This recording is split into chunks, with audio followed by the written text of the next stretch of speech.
Selamat malam pemirsa, Anda menyaksikan Indonesia Business Forum bersama saya Agita Mahlika. Yang barusan Anda saksikan tadi pemirsa, bahwa kita ketahui bersama mungkin menjelang Lebaran ini seharusnya atau biasanya sejumlah sektor usaha ini mendulang rezeki. Namun tidak demikian dengan sektor ataupun industri tekstil dan juga produk tekstil yang sepertinya gigit jari akibat maraknya produk impor. Benarkah seperti itu pemirsa? Lalu bagaimana kemudian upaya-upaya yang sudah dilakukan oleh pemerintah seperti revisi Permendak nomor 36 tahun 2023 untuk menekan masuknya produk impor atau produk tekstil impor. Untuk membahasnya pada malam hari ini kita akan menghadirkan tentunya sejumlah narasumber yang sudah hadir di studio. Saya akan perkenalkan satu persatu. Yang pertama, Deputi Bidang Usaha Kecil dan Menengah Kemenkop UKM, Bapak Hanung Harimba. Selamat malam, Pak. Boleh digunakan mic-nya, Pak? Oke.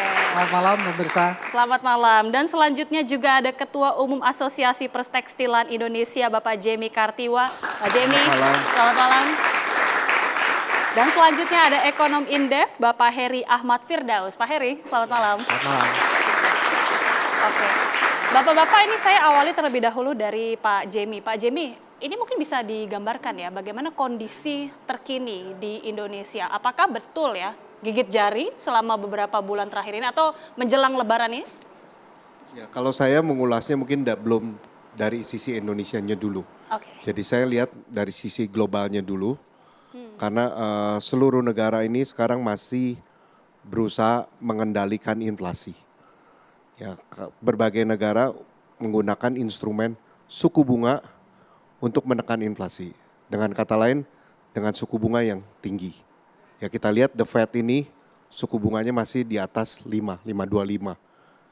Kita lihat paling cepat orang ekonom membicarakan 3 kali penurunan suku bunga yang berkisaran 75 basis point.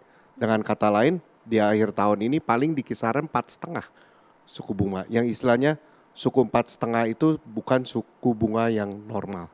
Pada saat normal, The Fed itu maksimum itu suku bunga di 2%.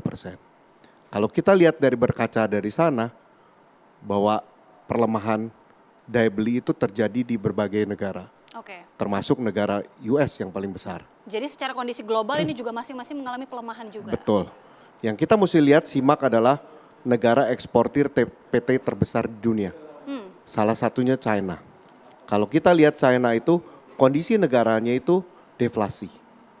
Dan satu-satunya negara yang sudah menurunkan suku bunga pinjamannya adalah Tiongkok. Ya, suku bunga pinjaman mereka itu 3,25%. Yang kita bilang lebih rendah dari negara Amerika dan negara lainnya. Yang kita harus simak adalah kenapa mereka sampai menurunkan suku bunganya serendah itu. Oke, lalu bagaimana kondisi dalam negeri sejauh ini? Ya, kalau saya lihat berkaca dari Tiongkok, mereka itu berarti ada pelemahan daya beli atau pelemahan roda ekonomi yang terjadi di Tiongkok. Yang kita mesti mitigasi adalah jangan sampai barang itu membanjiri market dalam negeri. Yang sekarang terjadi adalah utilisasi di industri TPT dalam negeri ini di bawah 50%. Baik di sisi hulunya maupun sampai hilirnya.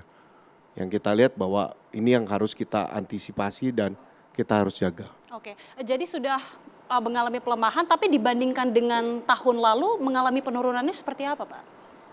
Penurunannya cukup tajam. Oke. Karena utilisasi di hulu dan hilirnya sudah di bawah 50%.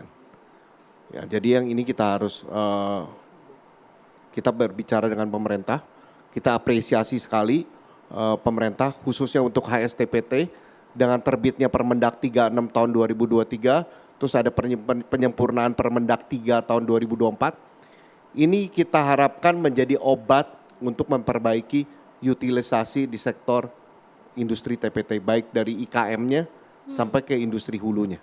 Oke, baik. Terima kasih, Pak. Saya mungkin langsung ke Pak Hanung ya. Kalau tadi Pak Jemi mengatakan utilisasi ini bahkan sudah dari hulu ke hilir sudah mengalami penurunan sampai kisaran 50%. Tapi kalau dari pelaku UKM tekstil sendiri apakah terganggu juga, Pak? Gambarannya seperti apa? Iya, kami lihat dari tahun lalu ya, itu kita kunjungi beberapa industri tekstil milik UKM, itu mereka operasi utilisasinya itu hanya 30%. Oke. Jadi sedikit sekali ya, Pak? Sedikit sekali. Mereka bahkan beberapa itu sudah melakukan layoff, beberapa melakukan pergiliran pekerjaan. Jadi Itu memang terjadi sejak sudah dari tahun mungkin tahun 2002 sekitar segitu ya, sudah cukup cukup lama gitu ya. Makanya untuk itu kita kemarin mendorong agar dilakukan berbagai perbaikan kebijakan, khususnya untuk mengendalikan impor. Baik dari yang sangat hilir dari apa namanya dari eh, eh, e-commerce sampai ke arah masuknya barang gitu ya. Dan ini sudah tadi diterbitkan revisi Permendak, itu salah satu upaya untuk memperketat arus masuk barang.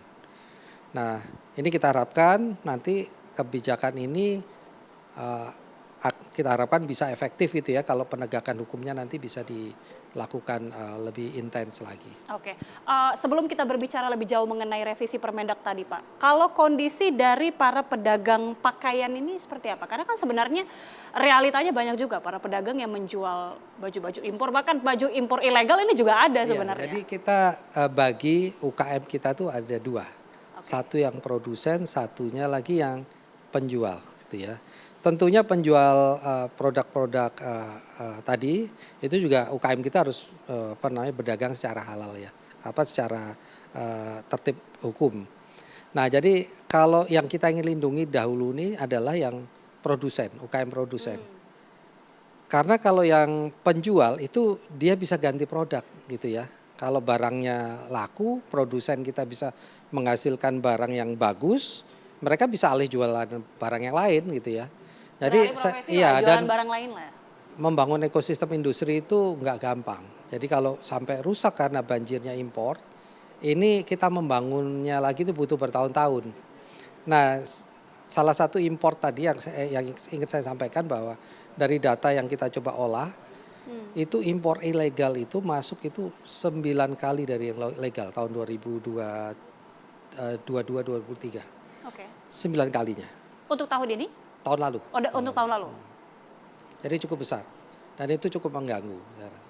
Oke, saya sekarang akan tanyakan langsung ke Pak Heru. Ini kan tadi kalau dari Pak Harun dan juga Pak Jemi sudah mengatakan dampaknya sudah terlihat ya Pak Heri. Ya. Bagaimana kemudian dampaknya melihat dampak dari impor pakaian ilegal ini untuk produksi produk tekstil dan juga industrinya sejauh ini? Ya, jelas tadi salah satu dampak langsungnya adalah utilisasi produksinya menjadi tidak optimal. Bahkan disebutkan tadi 30%. Implikasinya gimana? Implikasinya adalah tenaga kerja.